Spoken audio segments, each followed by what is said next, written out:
ఈరోజు అమిత్ షా గారు పార్లమెంట్ వేదికగా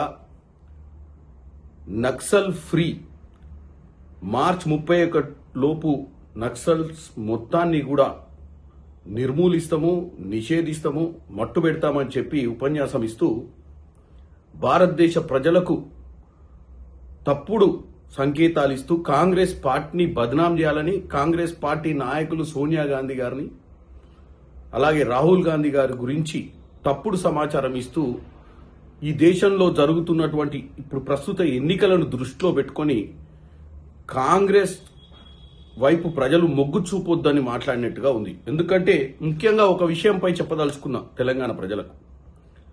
గద్దర్ ఏదైతే మనందరికీ తెలుసు, గద్దర్ గారు మావోయిస్టుగా ఎప్పుడో విత్డ్రా అయిపోయి పబ్లిక్లో ఉంటూ తెలంగాణ సంస్కృతిని ప్రమోట్ చేస్తూ ఎన్నో కార్యక్రమాలు ఎన్నో రాజకీయ పార్టీలతోటి ఆయన మంతనాలు చేసిండు తెలంగాణ సంస్కృతి కోసం, తెలంగాణ అభివృద్ధి కోసం. రాహుల్ గాంధీ గారు గద్దర్ తోటి స్టేజ్ షేర్ చేసుకుంటని రాహుల్ గాంధీ గారిని దేశ ప్రజల ముందు, ఎందుకంటే తెలంగాణలో ఏం జరుగుతుందో దేశవ్యాప్తంగా తెలియదు. కేరళ ఎన్నికలు జరుగుతున్నాయి, అస్సాంలో జరుగుతున్నాయి, వెస్ట్ బెంగాల్లో జరుగుతున్నాయి. కేవలం ఈ దేశంలో జరుగుతున్నటువంటి రాజకీయ పరిణామాలలో అక్కడ ఉన్నటువంటి ఓటర్లను ప్రభావితం చేసే విధంగా మాట్లాడాలనుకుంటున్నాను అమిత్ షా గారు. గద్దర్ గారు, అమిత్ షా గారు, నరేంద్ర మోడీ గారు మీటింగు జూలై 2022లో బీజేపీ పెట్టినటువంటి పరేడ్ గ్రౌండ్ సభలోకి అటెండ్ కావడం జరిగింది.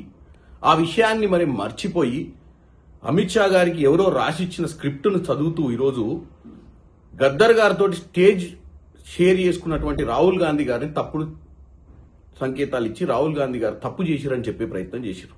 నేను ఒకటే చెప్పదలుచుకుంటున్నా ప్రజలకు ఈరోజు ముఖ్యంగా, బీజేపీ ఏది మాట్లాడినా ఏది చేసినా రాహుల్ గాంధీ గారిని బద్నాం చేయాలన్న ఉద్దేశంతో మాట్లాడుతున్నట్టుగా ఈరోజు తేట తెల్లమైపోయింది. ఎందుకంటే ఆయన మాట్లాడిన గంట పైన ఈ దేశంలో జరుగుతున్నటువంటి ఛత్తీస్గఢ్ పరిణామాలు కానీ, ఈ దేశంలో జరిగినటువంటి రెడ్ క్యారిడార్ అని చెప్తూ ఈ ఛత్తీస్గఢ్, తెలంగాణ, ఒరిస్సా ఇలాంటి రాష్ట్రాలన్నింటినీ ఎగ్జాంపుల్ తీసుకుంటూ నేపాల్ దాకా వెళ్ళింది. తిరుపతి నుంచి నేపాల్లో ఉన్నటువంటి పశుపతినాథ్ టెంపుల్ దాకా ఈ రెడ్ క్యారిడార్ అని చెప్తూ కాంగ్రెస్ పార్టీని ముఖ్యంగా బద్నాం చేయాలన్న ఆలోచనతో మాట్లాడినట్టుగానే ఈ ఒక్క గద్దర్ విషయంలోనే తేట తెల్లమైంది. ఎందుకంటే ఆయన ఇది కూడా మర్చిపోయిండు. అక్కడ ఉన్నటువంటి సభలో ఆయన వెనక కూర్చున్నటువంటి బండి సంజయ్ గారు, కిషన్ రెడ్డి గారు వింటూనే ఉన్నారు గద్దర్ గారి గురించి ఏం మాట్లాడిండు ఆయన. ఇదే గద్దర్ గారు, బండి సంజయ్ గారు అధ్యక్షుడు ఉన్నాడు, పార్టీ ఆఫీస్ పోయి మంతనాలు చేశారు పెండింగ్ కేసుల మీద.